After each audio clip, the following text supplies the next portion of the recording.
আসসালামু আলাইকুম। সাদা পাথর এগুলা তো সব জালিমরা নিয়ে গেছিল, পরে আমাদের সেনাবাহিনী আবার উদ্ধার করছে।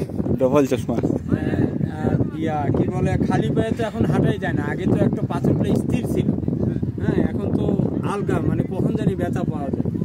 এই যে একজনের জুতা হাঁটতে যায়, জুতা চিরা বালাই, ঠিক আছে, এই যে ভালো হিল কিন্তু, ঠিক আছে।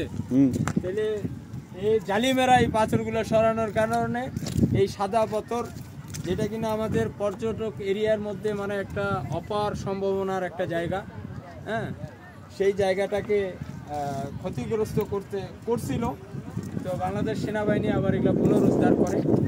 তো আর যেন দ্বিতীয়বার এরকম না হয়, কোনো পর্যটক এরিয়ার একটা জিনিস যেন কেউ নিতে না পারে জালিমরা।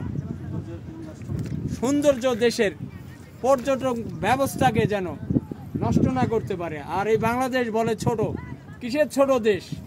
এই দেশ আলহামদুলিল্লাহ অনেক বড়।